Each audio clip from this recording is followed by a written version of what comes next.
Greetings, everybody. Welcome to this episode of the Higher Ed Geek Podcast, episode number 55 with Melissa Ruiz from SwiftKick, friends of the show. I talked to Melissa before on the Student Affairs Collective podcast once, so I'll link out to that chat just to have a little context for her journey. It's a unique one to being a lead facilitator with SwiftKick. A really interesting story that I appreciate her sharing. Just she's really great to talk to and just a lot of fun. So I'm glad I could have her on and help continue to spread the word of the good work that SwiftKick is doing. So definitely connect with them. We'll include everything as usual that we talk about in the show notes. But thanks for listening. And without further ado, this is episode number 55 with Melissa Ruiz. Well, because I think that's for me, and I think this might be something that we get into and explore more deeply in terms of like your professional journey, like what you enjoy about your work now, but like the idea of like the quality of life of like a job where, you know, I do certainly miss being on a campus and I'm still now in this sort of like outsider, you know, vendor role. You know, like they haven't really, I think, reconciled that well enough for increasingly the people who work kind of adjacent and with campuses and stuff like that. So like, I certainly feel like there's part of that and like, you know, now it's like I'm trying to figure out a new routine of working remotely and not having the structure of an office and people to socialize with and all that. But it was still like it checked off so many boxes in terms of the quality of life for one, choosing to live in Baltimore, but then two, like, you know, not having to commute. And that was like, okay, realizing that was like essentially at least like 10 hours per week that I was just gone, you know, like I couldn't do anything else except be driving and maybe listen to a podcast. But, you know, even that, it's like I reach my limits. But, so it's like, yeah, just like the quality of life for the flexibility and remote and yeah, just like so many things. So it's been nice just for that quality of life with this job. But then like the job itself and the organization is like, yeah, it's been great. So Awesome. Yeah, it's like definitely, I think it is just being in this space. I've learned so much more of like all the different people that do stuff like, I mean, speaking or consulting or just working in all these different like organizations and companies and, you know, all the kind of ed tech people and those sort of things. So, yeah, it's cool just seeing more of that landscape that I was aware of when I was like in grad school and that sort of thing. But yeah, it is a different world. Yeah. So, I mean, if you just want to kick off with kind of introducing yourself and giving a brief introduction and kind of your professional journey and how you got to be where you are today. And I think we'll also link out, because I know we talked before for a podcast. So I always like, I've had a lot of like return guests for me that like, you know, it's cool kind of picking up again in a couple of years since I last had them on for a podcast. So I'll link out to that old episode too if people are curious. But yeah, I mean, so yeah, just give your introduction and the kind of brief overview of your professional journey. My intro. So my name is Melissa Ruiz. I am a speaker, a lead facilitator with a company called SwiftKick based out of New York City. And I think I took the weirdest route to public speaking than my peers. I started off in residence life when I was in college. I did my undergrad at Rutgers University. And I was very much not involved my first year. And all of a sudden, my second year, my sophomore year, I found myself saying yes to a million different things. And that's how I became a resident assistant. When I went on to my master's degree in social work, I was a graduate hall director. I remained in residence life for a few more years, transitioned to another school, and was working in orientation. And then my last school that I was working at was in academic advising, well, really holistic advising. And for a long time, people would look at me and be like, oh, you're a res lifer, or you're student affairs for life. And an opportunity came up to see what the world of speaking had to offer. And I interviewed and I went through all of the challenges of you know, what's it really like to transition out of higher ed in a traditional sense and go on to the speaking side. And that's how I ended up here. And that was about 3.5 years ago. Yeah. Because I forget when exactly we had spoken before for the podcast, but yeah, I mean, if I was looking at your LinkedIn, just like, well, how long has it been? It's like, yeah, 3 years. That's a solid amount of time. And I think, you know, we'll get into, I guess, like what is, I think, like keeping you, you know, inspired and motivated to kind of keep at that work and everything. But in terms of like your, you know, coming up and being a resident assistant and being at Rutgers University where I did my graduate work, so special place in my heart. Yeah. Yeah, I mean, like, do you feel like there was certain things, because like you said, like it was maybe like a non-traditional path towards being a speaker. Some people it is like, oh, that's always been a life goal of mine. Like they always are kind of like striving towards that and maybe trying to build skills and experience towards that ultimate goal. But I guess anything maybe now, like in retrospect, or just things generally, you feel like your college experience, like what did that give you personally and or professionally that kind of still resonates today? I think it has a lot to do with, and this might sound strange, a little personality quirk of mine. I enjoy telling people what to do. Mm. And I think it just comes from growing up. I was a dance teacher. There's that coaching aspect, I think, of my personality, and I love helping people. And when I was in college, as far as my education was concerned, I was going to be a psychologist. I was going to get my PsyD, and I was going to help people. And I remember being in a college fair and talking to an advisor and we were going back and forth. What do you really want to do? And I just remember him saying, if you want to get out there and help people tomorrow, if you want this to be something that happens sooner than doing the research part, he's like, go for your master's in social work. You can do direct practice. You don't have to research and write all the things and do all the things that lead up to it. This is something that in 2 years, you could be out there in the field. And I just did a deep dive into what is this, this magical way that I can see clients and not necessarily have to do the PsyD. It's a lot of legwork. And at the time I was like, no, I don't want any of that. But that was the goal, is how can I help people? And at that point, I thought that's what it looked like. And I realized that looking at all of the connections that I had made, the relationships with advisors, that the kind of the inquiry that they were giving me as to what I wanted to be, I was then spitting back at people. So getting my master's in social work at the time, it just made sense. When he offered that as a suggestion, it just kind of clicked. And so coming out of Rutgers, I think two things stand out are the connections with advisors that I made on campus after that first year of not doing anything on campus. And there's something about Rutgers, and I was on the New Brunswick campus, that just teaches you how to hustle. Maybe it's the go-go, it's near a city, you're an hour from New York City.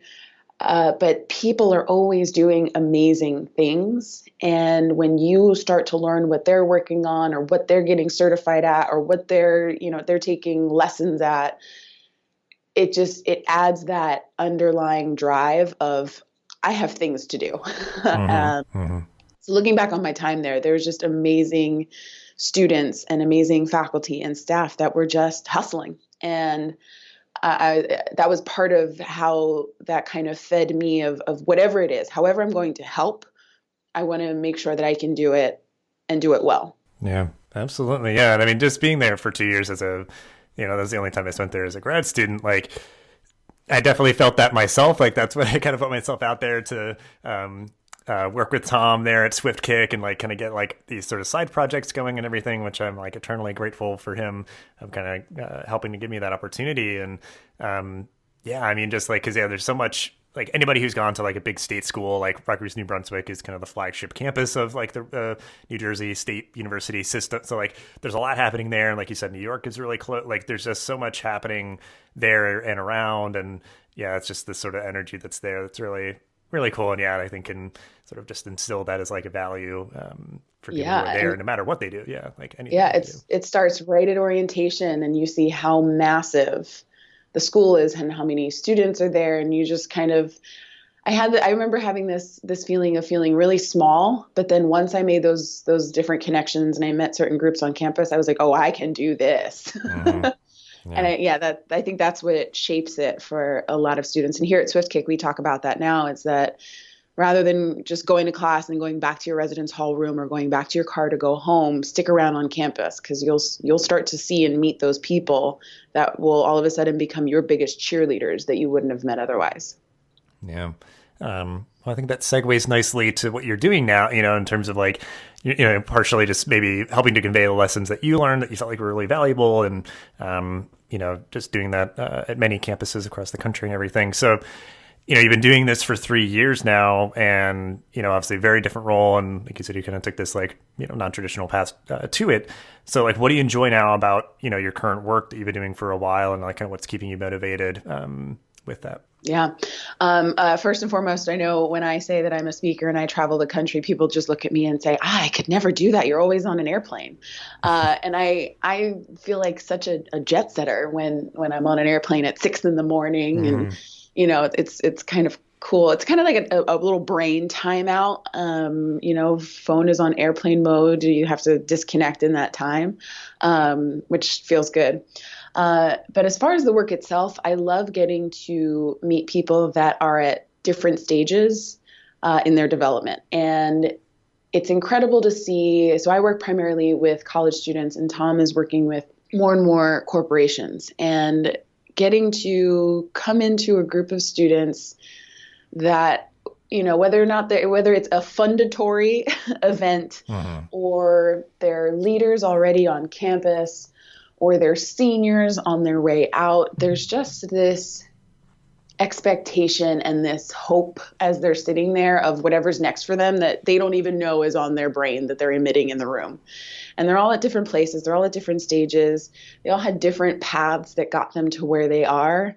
And in that moment, in that hour keynote, in that 8-hour training, in the 2-day retreat, just these walls start to come down, and they realize that there's something special about this particular group of students. And it's partially my job to get them to that realization, but it's also something that just naturally comes out of each of them. They start to look around the room and realize, okay, I get it. This is what my advisor has been working so hard to bring out of us, bring out in us. And a lot of times students will find someone else in the room that they have something in common with.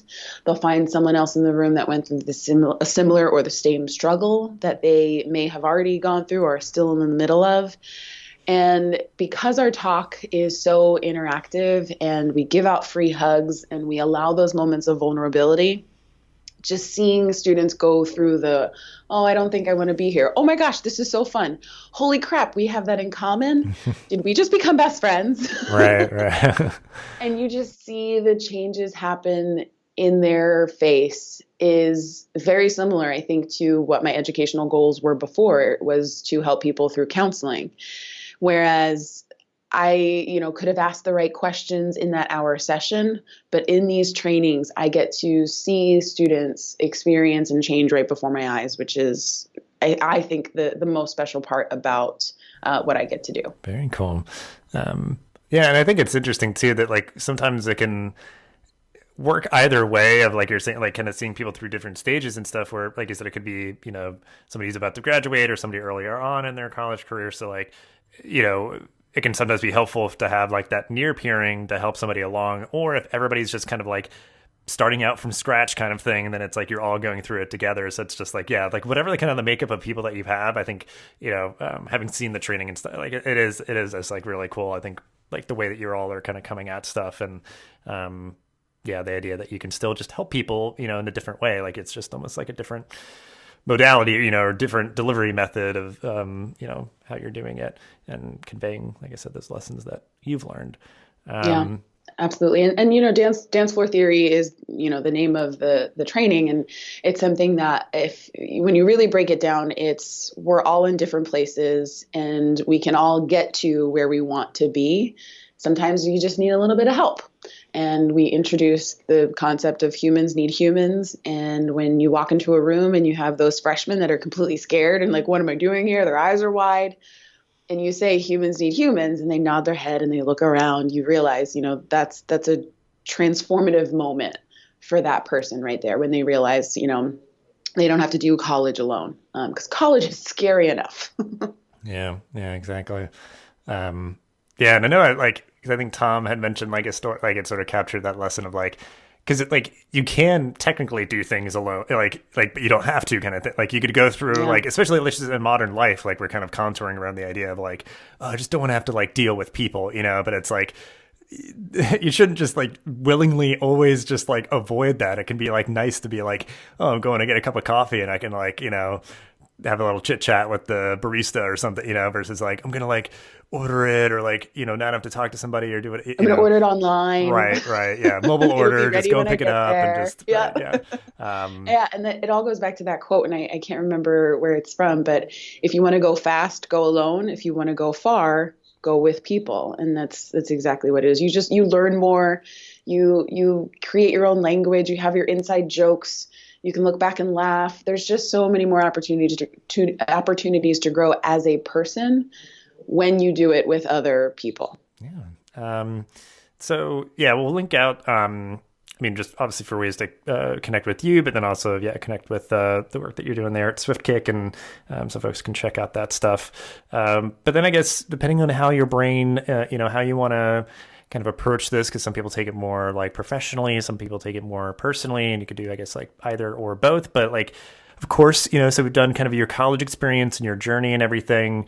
And now for like the geeky part of it. So like, I know you do a couple of different things on the side, in terms of like fitness stuff or whatever. So like, I don't know if that's where you kind of, like where you want to take this, but like, what are you geeking out about like right now? Is it stuff that you've always been into, or some stuff that you're discovering like that's newer to you? And I guess just explore that a little bit. We'll see kind of like what that's kind of like giving you. Yeah. I a geek from birth. I tend to find those things that I really enjoy and then just binge. As on the professional side right now, we are actually working on our second book here at SwiftKick, and it is the dance floor theory book. So how your engagement, wherever you are in a corporate office, on a college campus, how your engagement of where you're at, how do you get to the center of that engagement? And we've been, diving into all of the statistics and Gallup polls, and people that are unhappy at work take more days off, and people that have friends at work tend to be more productive. And we're finding all of these stats. So on the professional side, that's definitely one of the things we're geeking out with as a team here. And it's just amazing to get into some of these statistics and go, that makes sense. And then how that applies to dance floor theory, and what connections can we make, and what does that paragraph look like? So I never thought that I would be an author.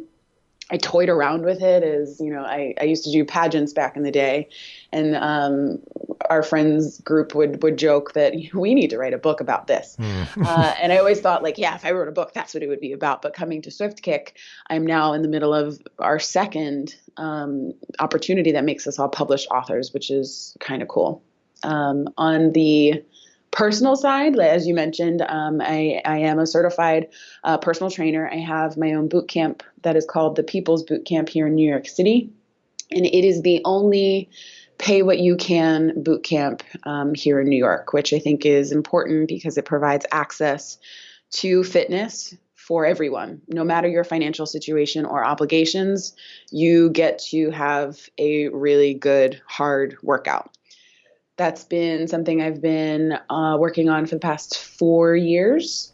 So that's just something it's always been my, not side hustle, but it also just feeds back into that, how can I help people? And the mission and vision just clearly aligns with helping people get to whatever their fitness goals are without having to break the bank, because an average class here is anywhere from $40 to $50, which is nuts. So I think, those are the two big things: work, and then more work. Working out. Yeah. They're filling my brain at the moment. Yeah. Well, and I think that's really cool, because I think it's definitely, one thing that was almost freeing for me in terms of like creativity, producing content, is a lot of what I do right now for like side projects is like, I'm forgetting which book precisely had it in there, but it was the idea of like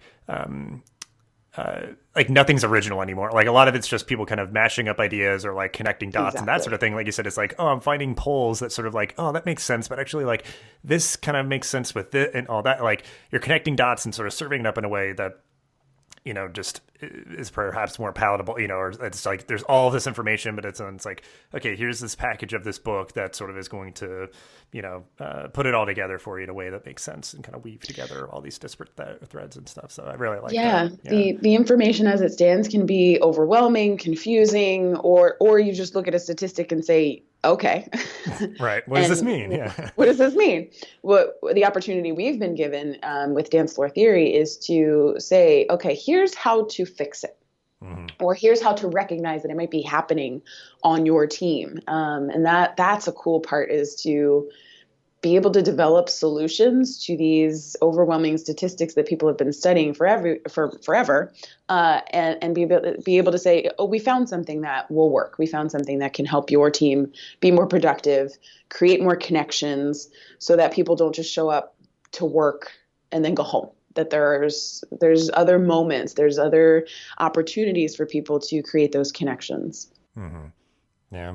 Yeah. And that's great. Yeah. I mean, just the idea of like, yeah, like how to recognize it and what to do about it, you know? So it's not even just like one or the other. Cause yeah, it could be somebody being like, hey, we just did this survey, here are the results. And it's kind of just like, well, that bums me out because like not a lot of people do a thing or too many people do a thing, you know, like you're just kind of Yeah. like, all right, well, like go on with the Well, life, I thank you. guess. Yeah. Yeah. It just bummed me out with the statistic. But, um, Yeah.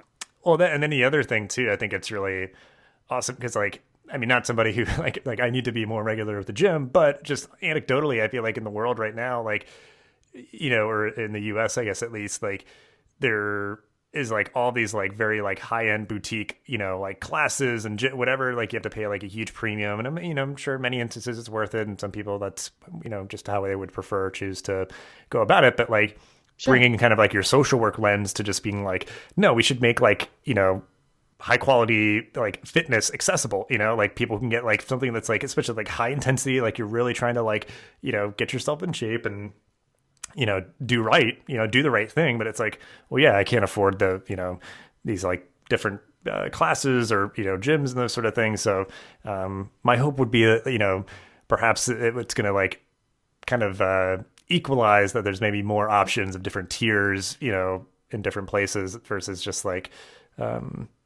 yeah, like, you know, because I think like I know like Soul Cycle or certain people that like swear by it, but I'm like, I don't know how Yeah. much I guess exactly it costs, but it's like that's not what's going to be like the best for everybody just in terms of the price point or what, you know, like those sort of things. So that is really cool that you're, you know, committing to, you know, making those sort of things more accessible. So Yeah. yeah. And when people commit to something, I think awesome. You are moving your body, you are producing endorphins, you are looking good, you are feeling good, and those two things feed back into each other, and own it. Go for it. But I know that I have people where I've done like pop-ups of class, or I've done community classes that are free, that people can get to know the workout and see if it's something for them. I have people come up after class and will say, thank you for being a donation based or a pay what you can class. I'm a college student and I'm paying my way through, and I can't afford, you know, the crazy fitness in New York City. Mm-hmm. Most recently, I had someone come up after class who was diagnosed with multiple sclerosis, and she is out of work on disability. And so a fitness membership for $100 or $500 a month is simply not an option. Mm-hmm. And I just think of people like that, of I want to move, how do I feel better?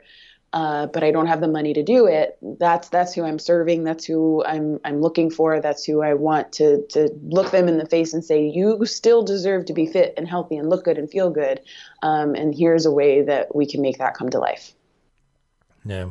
Well, because too, I know like there's also like a lot more like digital fitness content out there as well, which Mm-hmm. like can be nice, but it's like also the idea of like, you know, you're doing it like live. It's like, you know, it's the same idea of like humans need humans. It's like you're there to help them You're like there, in yeah. person with this stuff versus just like, oh, I'm watching like recorded, you know, fitness video, which is just like, Yep. so like back in the day, they just, you know, would ship you like a VHS tape and now it's just like, oh, I could just like stream it or whatever. It's like, that's great. Like that's another option. But yeah, I mean, especially with fitness, I feel like that's something that would, you know, lean a lot more towards like super valuable to have somebody there to like help, you know, help you through it in terms of just like Yeah. motivation or like, oh, you need to like adjust yourself this way so you're not like, you know, hurting yourself or something. So, Absolutely, yeah. yeah. And it does go back to the community piece. At the end of all of my classes, I tell them, turn to your neighbor and give them a high 10, tell them they did a great job. Mm. And it's not a lot of classes do that. Some people leave early, they don't stay for the stretch, you know, but I'm like, no, we started together, we're going to end together, and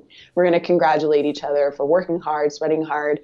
And it's funny to look back on how fitness and my professional day job, if you will, align about this concept of community and making connections, making human face-to-face, look somebody in the eye connections. And it's the same message. You work hard next to these people all day at work or for the 45 minutes in your workout.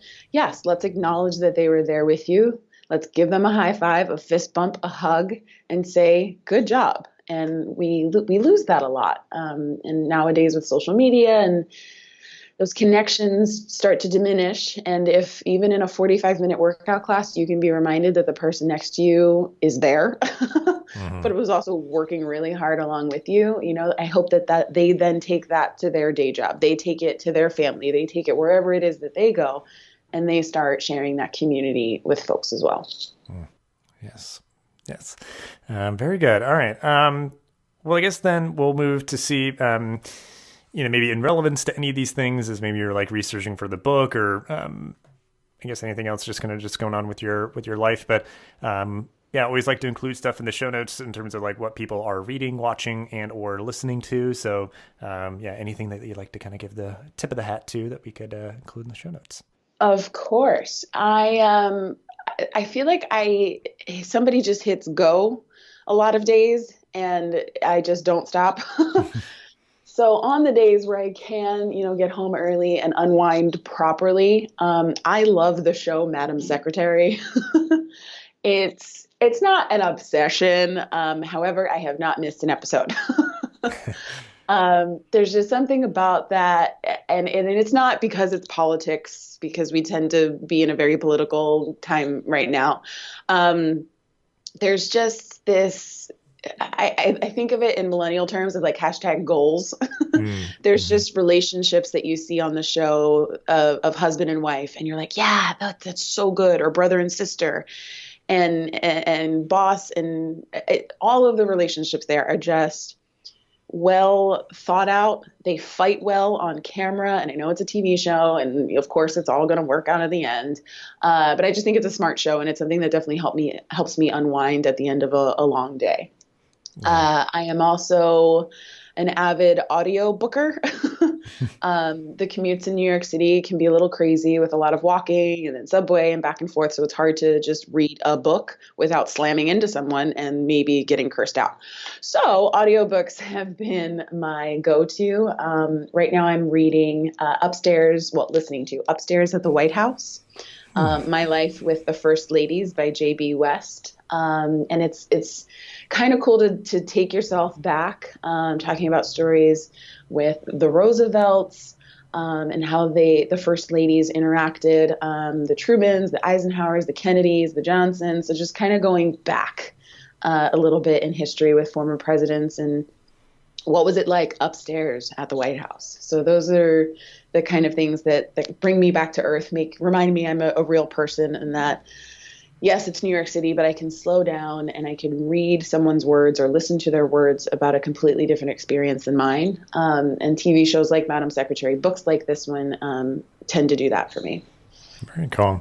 And I think like if you're watching it week to week and not missing an episode, like that's an accomplishment in itself. I mean, even like because I know they kind of count it this way for like TV ratings. If it's like, if you watch it on demand, like a day or two later, it's like, because there's certain shows where I'm like, yeah, that means I like it a lot. If I'm like keeping up with it, even like just watching it on demand, like a couple of days after the fact, like, because like for me, like The Good Place and Crazy Ex-Girlfriend, like those are ones that I'm like, and I can also like share them with my wife. So it's kind of like a, time for each other kind of thing. But yeah, it's kind of like a further, sort of mark of respect for me is that I'm keeping up with this one because there's been certain shows like, unfortunately, like all the like CW, like DC shows, I've like fallen off terribly with them, but it's like, same, yeah. They're also getting very long in the tooth. So I'm like, I'll catch up on them sometime. I don't know, like they'll be there. You have, so with Madam Secretary, so I don't have cable and I've downloaded TV stations apps for the shows that I want. This Is Us is also another one. Blind Spot. I have to get back on How to Get Away with Murder. But there's just these sentiments in the shows of really, really well-crafted scripts, but then also that just take my head out of whatever is going on. It's almost like when you work out, or that clarity that comes in a shower. People are like, I had this idea in the shower. Some of these shows do that for me too. And it's some people are like, no, TV, it's such a time waster. But on the other hand, I'm like, no, I've been able to like find solutions to problems by seeing how these characters develop. I'm okay with this. Yeah. Well, no, because I think that's for me. Like, I don't really care much for like reality TV and kind of like the junk. It's basically like the junk food of TV, where it's like, I get it. It's like, some people, it's like, yeah, if that's all you're watching, it is kind of mindless, and you're probably kind of just messing around on your phone the whole time or something. It's like, yeah, if you're watching something that's a good story, I think it's the idea of like in the shower or something. It's like, I guess maybe, I don't know. I feel like I'm like now like spiraling in my head, but yeah, I can get like, if you're watching a good story, it's going to like really grab your attention. And like, yeah, if literally you're seeing something play out and you're like, oh, that kind of is like providing an example or something like that. But yeah, because I think it is just like, yeah, consuming good stories. That's like, for me, it's like if you keep a healthy TV diet, it's like, it can be really, really cool just to like go through these like well-crafted stories and stuff. So yeah, you learn a little, you laugh a little, you cry a little if it's This Is Us. Yeah. Because I thought, like, 'cause I think I was spiraling with like the equivalent, I guess, would be like shower to like junk food TV, because you're just going through the motions, and then you would have some idea or something, so I'm like, I don't know if that metaphor works or whatever, but yeah, it's because when people drive, you're just kind of going through the motions, and you'd be like, oh, I just thought of an idea for something or whatever. Yeah, right. Yeah, I mean, your brain is still working, just in a different way. It's calmed, it's soothed out, but connections are still forming between something that's in a different world, essentially on TV. But your brain is still doing its thing. And, that's why good night's sleep is important. Let your brain rest and have the weird dreams. Let it make its crazy connections that it will make. I'm a big advocate for sleep. But yeah, it's for me, it's almost the same thing. It's problem solving in the background. Great. Well, we'll wrap up the episode here on the optimistic note that I always like to end things on. Yes. So what are some things that you are looking forward to in your job, life, and or the world? So it can be any or all of those kind of categories again, but just anything that you are looking forward to. Well, so because I live in New York City, number one is summer. Yes. It might seem a little superficial, but it has been one of those winters where it's been cold and you just think, all right, just snow already. But I am ready for the world to come back to life. I'm ready for the trees to be born again, for skies to be actually blue. It has been a little bit gray here, and I definitely feel that I get my energy from what the world is doing. And it's moving a little slow right now, to be very honest. It's a little slow, it's a little sluggish. Headaches are more frequent, but there's something about that sunshine that comes when the seasons change to a warmer temperature. It's almost like the earth exhales a little bit. So that's definitely, not that I have a timer or a countdown happening, but it's definitely in the back of my head. And when I express a little bit of gratitude every day that the sun is still up and it's like 5:30 or 6 o'clock, it's there she is. Right. She's still going. Yeah. But then, as far as life and work, I'm just looking forward to maybe having this conversation in another 3 years and seeing what's changed. I don't necessarily classify myself as a planner. I don't have a 5-year plan. I do like to take and sometimes even craft opportunities as they come, and being able to look back and see where I was 3 years ago, where I was 10 years ago, and now look at the relationships I've formed, new relationships that have just started in the past couple of months. I can't wait to see what they grow into, and what friendships become deeper. And I think maybe that's part of growing up and part of aging. You look at the people more than you look at the experiences and the things. And that's a big thing for me is what friends now will be besties then. Very good way to look at it. Yeah. Well, because I guess too, because you were in New York before this job, but you've at least been in New York for the 3 years that you've been, like, it's almost like, yeah, where it's like, I imagine like certain things are going to be the same, or at least I'll be like in this location or something. So it's like, yeah, like what things are happening now that will be like rooted in, several years from now. Cause like, I think about that where I'm like, I would have absolutely no problem staying in Baltimore. Like, and I would like to be able to put in roots somewhere. I keep moving like every couple of years for like jobs or school and that kind of stuff. So, yeah, it's like, I think that that'll probably have me like reflect on it. It's been 5 years since I like kind of finished with school, like graduated from my master's, and like I don't really at this time have any notions of like enrolling in another like degree program. I've taken some like courses and stuff, but it's like, yeah, it's been 5 years since we graduated. I was like, what are the next 5 years going to look like? If we all come back for like a 10-year reunion or something, like, yeah, it's going to be wild. And that's always a fun question of what's next. Mm-hmm. And some people that they plan their lives to the T is they know what's next. And for me, I love being able to ask that question. And sometimes the answer is anything, and like you said, I would love to put down roots, but at the same time, I call it the snow globe effect, that sometimes the universe just looks at you and is like, oh, you're cute. You think this is where you're meant to be. And then they just flip the snow globe upside down. Right. Yeah. And then you're like, oh crap, wait, what? All right, let's do this. And yeah, but like you said, yeah, every couple of years, I feel like that snow globe effect. And that's the best part, is what's next. It literally can be anything. Very good. Well, awesome. I appreciate all that you shared, and you making time for the podcast here. And like I said, we'll link out to ways to connect with you and the stuff that we mentioned, and link out to SwiftKick as well. So, Perfect. Yeah, and I know SwiftKick's kind of friend of the show. We've had Tom on and now you on, and just always appreciate catching up with both of you and hearing what's going on. And thanks again for your time. And I'll talk to you later.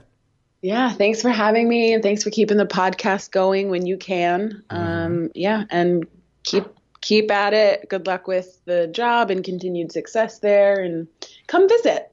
Yeah. Well, yeah. I mean, the headquarters for Noodle is in New York City. I think the next time that I'm there, I'll have to make sure I can like pop down to visit you all. So let us know. Stop by. This podcast is part of the Connect EDU podcast network, bringing together diverse voices in the higher ed community. Check us out on Twitter at ConnectEDUPod or at connectedu.network. Thanks for listening to this episode of the podcast. Make sure to rate, review, and subscribe so you never miss an episode. Thanks again for listening, and we'll see you in the next episode of the Higher Ed Geek podcast.